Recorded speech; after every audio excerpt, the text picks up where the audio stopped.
நம்ம என்ன பார்க்க போறோம்னா microscopic approach of thermodynamics and macroscopic approach of thermodynamics அப்படின்றது பார்க்க போறோம்.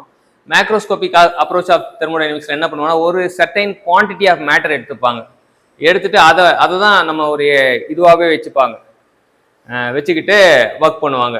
ஸோ இது மேக்ரோஸ்கோபிக் அப்ரோச்ன்றது வந்து கிளாசிக்கல் தெர்மோடைனமிக்ஸ் அப்படின்ற பேர்ல கூப்பிடுறாங்க. இதில் வந்து ஸ்ட்ரக்சர் ஆஃப் மேட்டர் வந்து does not considered.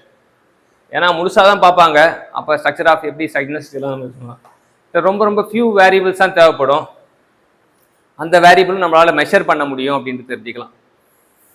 Microscopic approach வந்து நம்ம என்ன சொல்கிறோம்னா ஸ்டாட்டிஸ்டிக்கல் தெர்மோடைனமிக்ஸ் சொல்கிறாங்க. இது மாலிகுலர் லெவலில் பார்ப்போம். நிறைய மாலிகுல்ஸ் இருக்கும், எல்லாத்துக்கும் சேம் மாஸ் தான் இருக்கணும், அட் டிஃப்ரெண்ட் லொக்கேஷன் இருக்கும். அது மட்டும் இல்லாமல் டிஃப்ரெண்ட் வெலாசிட்டி இன் டிஃப்ரெண்ட் டைரக்ஷனில் இருக்கும். இதுக்கு நிறைய ஈக்குவேஷன் தேவைப்படும் நம்ம சால்வ் பண்ணுறதுக்கு. இது வந்து கம்ப்ளீட்டாக இதோட ப்ராப்பர்ட்டி இருக்கும்போது ஆவரேஜ் பிஹேவியர் தான் எடுத்துப்பாங்க. இது பார்த்தீங்கன்னா இதை ஸ்பெசிஃபை பண்ணும்போது 3 லொக்கேஷன் வச்சு ஸ்பெசிஃபை பண்ணணும், 3 வெலாசிட்டி காம்பனண்ட் வச்சு ஸ்பெசிஃபை பண்ணணும். இதில் ஸ்ட்ரக்சர் ஆஃப் மேட்டர் வந்து கண்டிப்பாக தேவைப்படும். நிறைய வேரியபிள்ஸ் இதில் மெஷர் பண்ணுவாங்க. நிறைய காம்ப்ளிகேஷன், நிறைய காம்ப்ளெக்சிட்டி நிறைய இருக்கும்.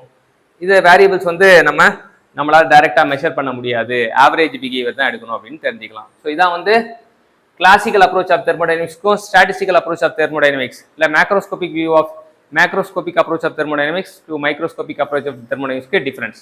Thank you champions.